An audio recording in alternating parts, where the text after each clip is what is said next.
Hello everyone, it's Anthony Chadwick from the webinar Vet, welcoming you to another of our VETchat podcasts. As you know, this is the top UK veterinary podcast, and I have a real passion for regeneration and sustainability. We've talked about that a lot on the podcast. I think it's really important as vets that we are seen as leaders in this area, and I've brought a real superstar world leader of veterinary sustainability and regeneration onto the podcast today. We've got Fabiola Quesada, who is the CEO of the Wild Spirit Veterinary Charity. And perhaps Fabiola, just to start, tell us a little bit about what the charity does. Hi, Anthony. Thank you very much for your invitation and for the intro. Well, we are a charity that we realize we are veterinarians, all of us, and we realize that we vets have a lot of to do to wildlife conservation, to wildlife conservation. We are based in South Africa and we are based in Europe as well. And thank you to all the work that we has been doing for many years in South Africa. We realize that there's a big gap and need to bring knowledge and in general capacity building throughout the rest of Africa. So this is basically what currently we are doing. We are increasing equipment. We are bringing equipment and knowledge throughout, in different countries in Africa. Currently, we have a main project in Gabon, other project in Tanzania, and in DRC as well. That's fantastic, Fabiola. And I think it's really interesting because, you know, as vets, we can go over to Africa. There are obviously lots of projects going on, but they're not always veterinary led. And some of them can be actually a bit misleading, you know, with things like petting lions and so on. This is the sort of stuff that we should look out for if we're going to either work in Africa with wild animals or do some sort of tourism. We've got to look for these sustainable, ethical options, which obviously you are. How do we kind of look out for that and make sure that we're going to the right one, apart from obviously booking in for one of your South Africa or Gabon courses that I know are coming up in 2023? Well, I think it's extremely important a proper research and try to look if you're a veterinarian and you want to do veterinarian experience with wildlife, try to look for projects that they are leader by veterinarians like ours. I mean, if you come to our website directly, you see it's myself and my colleague. We are there, our faces are there, our degrees are there. So if you are trying to get involved in a project that there are no veterinarians involved, obviously it is quite challenging. So what you mentioned just now about petting lions, yes, there is like a trend or a fashion of more and more people or more volunteers wanting to come to Africa to do some good. And it's a good initiative, but it can be extremely negative in a way that we never thought about. So currently there is a very unethical industry where there are people that are breeding lions and other species, but mainly lions, breeding them, taking them from their parents at a very early age, just for volunteers to pet them. So then the volunteers come here thinking that they are saving these lions from the death, and they spend a few weeks, a few months with them, just feeding them, and then they go back to their countries. And obviously, these breeders always tell them that these lions are going to be reintroduced back to the wild, which is not possible. Lions that they were bred in captivity, they cannot be reintroduced in the wild because they are a threat to humans, both in ecotourism or even it is outside in absolutely open areas. So basically, all these lions at the end, they go to the can hunting. So the people shoot them in areas where they cannot escape, or they kill them directly and they go to the bone trade to the Asiatic countries. So it's a terrible um, future for these animals. I think it's really fascinating. You know, we're in a very similar business as well because we're trying to do good for sustainability, but actually, or, you know, in my case, a lot of training for vets all around the world. It's very much there's a practical side to that. You know, there's the sustainability side, but there's also the training. So we're both kind of educational companies because I think our mission is very much to make veterinary education accessible and affordable to vets around the world, so that the vets in Africa, in Asia, in Europe, all over the world can learn. You're obviously doing the same thing with bringing vets in from US, from Europe, etc., but also training up local vets and giving them access to the equipment they need to do the job, which is fantastic. Perhaps tell us a little bit about, first of all, the courses that you're doing. I know our own Dr. Theo Castro came on one of your courses. Tell us a little bit about how those courses work. So we started already 12 years ago. Our website for these ones that want to visit is thewildspirit.com. And we wanted to fulfill this gap. We know that there are a lot of veterinarians that they want to learn about wildlife medicine, and South Africa have the structure that can provide, and we have the experts as well here to provide this kind of knowledge. So we welcome 2 to 3 times a year. We welcome veterinarians from throughout the planet, and then on a 12 days program, we train them on wildlife medicine and conservation as much as possible. But then again, we realize that with that, we are not covering a huge gap, which is in the rest of Africa. Even if we are bringing the knowledge, and there is some universities that are providing knowledge to different countries, there is still the basic needs. We have this project, for example, in Gabon, where we are creating capacity. We are protecting 400,000 hectares. We are working with local veterinarians, with local researchers, and we have a research station absolutely in the middle of nowhere, dream place, surrounded by gorillas. And this research station, they don't have even the basics of water, electricity, and absolutely most of the basic equipment for research. There we are studying diseases that can go either way, from humans to great apes and from great apes to humans. So yeah, when we work in Africa, we need to think on the very difficult logistics, and we need to break through that. So basically, we have created all the structure that need to be done to protect this wildlife, and at the end, protect humans as well from diseases. Fabiola, we live in the UK in probably one of the most nature denuded places on the planet. The actual vegetation is very low, the tree cover, etc. And there's a tendency, isn't there, for us to then go in and say, oh, Brazil needs to stop cutting its rainforest down, or Africa needs to stop getting rid of its wildlife. Whereas we've done all of those things. Um, we can really be accused of hypocrisy coming in as a European into an African country. We did it 200 or 300 years ago. Is there a danger that with some NGOs that they come in with ideas which are very European and they don't listen enough to the local population with I their think knowledge? I think the majority there, unfortunately, and I think this is one of the reasons why we started a foundation, Wild Spirit Fund. Even if I'm originally Spanish, but I has been living in South Africa for the past 12 years, and I always said I grew up in Africa with African local people, because this is where I always developed my veterinary career. And I think that that's a totally different approach. When you try to solve problems, understanding what are the real needs, and together and along with the local professionals. And yes, even though with an open-minded and international approach. So yes, hypocrisy is a huge problem today throughout in any NGOs or government institution or in general. I think we are unfortunately hypocrite without even knowing that. No, we are the one that we are consuming this wood, the timber that come out of the forest. I mean, from the rich countries, and so this is something that we are creating the problem. So we need to bring with solutions. Absolutely saying we destroyed, so now they can destroy it. Absolutely not the question. So we are in a world that is getting smaller and smaller. We killed already 60% of the wildlife population in the planet. We are facing a massive extinction, the sixth one, the first after the dinosaurs, and definitely something we must do.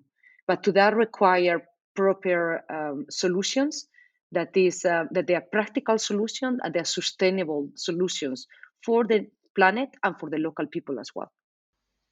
I think you're really true. We have a World Overshoot Day, and I know the UK hits its use of resources for what the planet can cope with by mid-May, mid to late May. Obviously, countries like Tanzania are, very, very late in November, December time. They're living within their resources. It is a problem, with all the carbon offsetting and so on. We need to all live a bit more simply, particularly in the West, don't we? Yeah, exactly. I mean, that is one that definitely we need to do. And in the other hand, we need to protect the nature areas that we currently have. I mean, we have massive forests still we do. That unfortunately, the only way that they are producing money is by cutting them. It destroys them. Yes. So the planet is not even still paying, and no one is paying for protecting these forests just to keep them alive. So then they can produce oxygen. So then they can keep us, all of us, alive and save us all from things like climate change, for example. So the planet still need to wake up and invest on protecting these kind of ecosystems. So is kind of, we are quite of out of a comfort zone, in an area that we're not only treating animals and calculating doses and so on, but our protection, it goes much more. It goes in the protection of the whole ecosystem. Because at the end Yeah. of the day, if I want to protect wildlife, I'm not protecting one species. I'm protecting the ecosystem where they live. And ultimately, absolutely, yes, we protect some of the species. Like now, we have all gorillas, all rhinos, or non-elephants that we can key species that we can focus on them. But originally, as well, traditionally, the conservation project that they were focusing on one species at a time, they were not winning because again, we need to protect the ecosystem if we want to protect this species. I've just recently read a book by David Goulson, who's an expert in insects, professor in the south of the UK. And very much, as you said, ecosystems, food webs, if you don't have any insects, the rest of those bigger species also can't survive, the birds and then the bigger birds and then, the mammals and so on. So we need to actually conserve, and losing a dung beetle, for example, because we overworm our cows, can have a massive effect on the whole environment, can't it? Yeah, exactly. The book is called Silent Silent Earth. Earth. Yeah, it's sitting next Yes. to on my table bed. I halfway through as well. So yeah, exactly. I'm talking about every in nature, everything is connected, and we think in a system, and we think as veterinarians. Let's go back to think as veterinarians. What is a good doctor? These ones that understand the animal, the dog, as a system. And I understand that Yes. pathology is everything connected. So sometimes you do a surgery and it's localized, but in many occasions, many pathologies, you need to treat it as a full animal itself, no? So exactly Yes. is happening with nature. And now let's talk about veterinarians as well and diseases. I mean, by the fact that we are destroying the natural ecosystem, we are bringing out so many diseases that before they were hiding there on the balance with nature. Nature Mm. was protecting us from these pathogens that they were happily living on the Yes. hiding places. And now we are consuming the system, we're consuming actively, is the wildlife trade is higher than ever in history.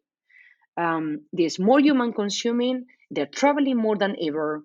So the chances of increasing diseases, spillover of diseases are just greater and greater. And this is like diseases like Ebola and COVID-19 have obviously come from animal species, which, Abs- as you say, if we weren't in quite so close contact with them, there would be less likelihood that that would happen. Absolutely. So so consumption of wildlife is something that has happened historically, but again, before it was in a kind of sense of a balance because it were less humans and it was, harvesting in a very traditional way.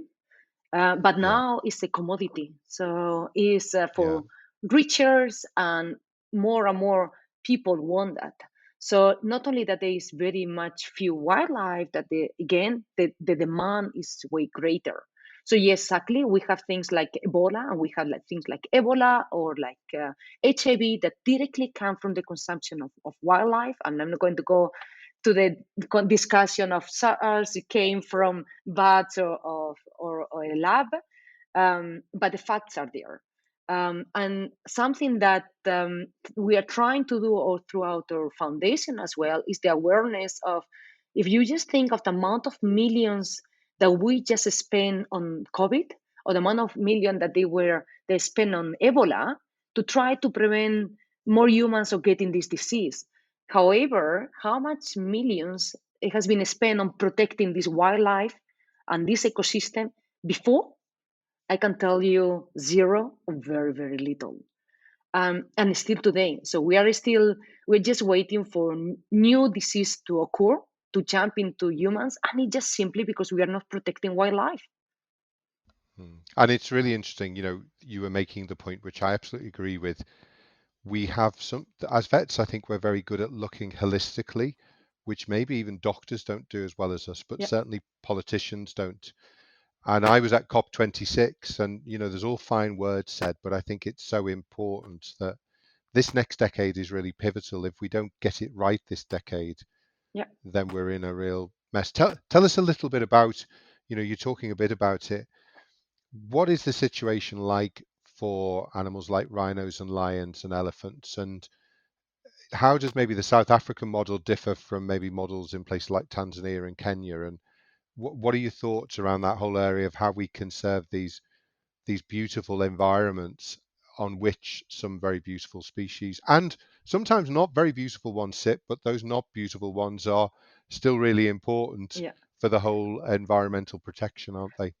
Well, talking of different systems can be quite complicated, but let's talk about a species. And this is, let's bring numbers to wake up everybody, and it's desperate. So the situation is desperate. You talk about we have 10 years, and this is exactly what we have. I came to South Africa 12 years ago, and on that 12 years, we have lost half of the population of rhinos on the planet, half of the population of the elephants in the planet, and half of the population of the lions.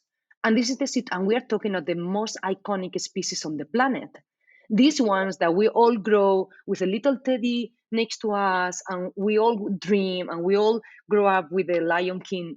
And these animals, they're all disappearing, like disappearing on our lifetime. It's in 10 years time we don't wake up, and we don't do now. It's not about awareness anymore. It's about actions today. It's about helping vets to do their job on the ground.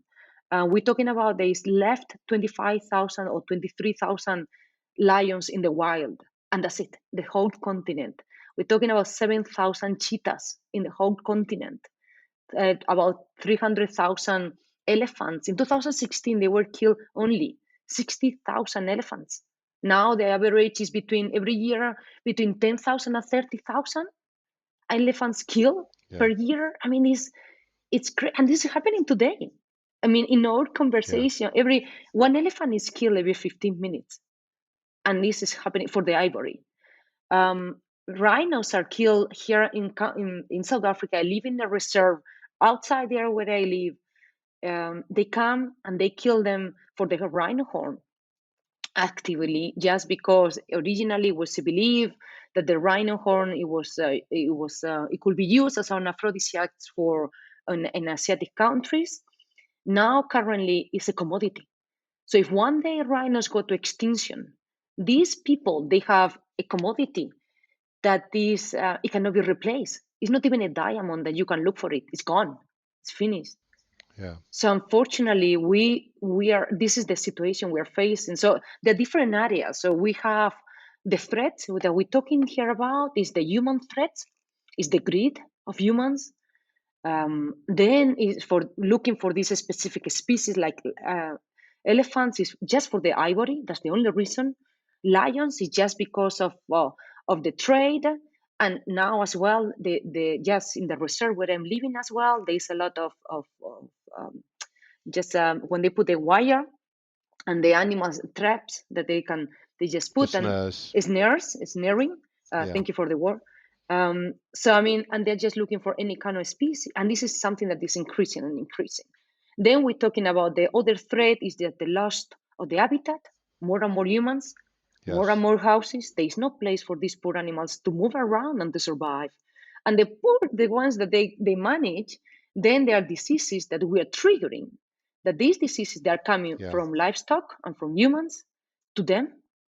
And again, we are triggering new diseases that they were again on harmony before, and now they're affecting wildlife tremendously, like Ebola, for example, on great apes. So the threats are coming everywhere to this very few wildlife that is still on this planet. How do we, Fabiola, I'm always aware of problems and I always say to people, but what are the solutions? How do you see us on the ground? How do you see us turning some of these trends around? Because this is obviously it's not sustainable hunting, is it either? Yeah, again, hunting, there is some ways of hunting that it can be sustainable. So, and there's a conversation that is a long conversation, and I prefer not go there because it's a long Yeah. conversation. But there is a way of Yes. sustainable, respectful way of some specific species in some areas that hunting can be acceptable and can be sustainable and can be contribute to the protection of species. Again, some specific species and some areas. Let's keep it there. Do Um, you think that tourism can be part of the solution, or is that part of the problem for Africa? Both. Tourism is a huge solution. Without tourism, it will not be eco reserves. So Hmm. the beauty of people coming to visit wildlife, it brings a revenue, create a sustainable, it makes understand the local communities that your wildlife alive on their natural ecosystem brings more than that. On all Yeah. these areas, all the ways will be farming lands. So this is extremely important. And as well, every single human that come, or I will want to believe that the great majority of humans that come to Africa or to any natural area and they interact with wildlife on the natural ecosystem, they absolutely fell in love with the reality of nature, with the beauty of Yeah. nature. And then you create awareness, and so the people they want to protect. But again, in situation like great apes, for example, create the risk of disease transmission from Hmm. humans to great apes. And this is why, again, our job is extremely important to create the surveillance first and then to put the system on place so we don't transmit these diseases, especially the respiratory virus, amongst others, to Hmm. great apes. We did some great work with Gladys Kalima, who's in Burundi with the gorillas, Okay. um, doing a little bit of support for her. But again, that's great to see what they are doing, that Yeah. the sustainable tourism seems to work. The number of gorillas are Increase. increasing. Mhm.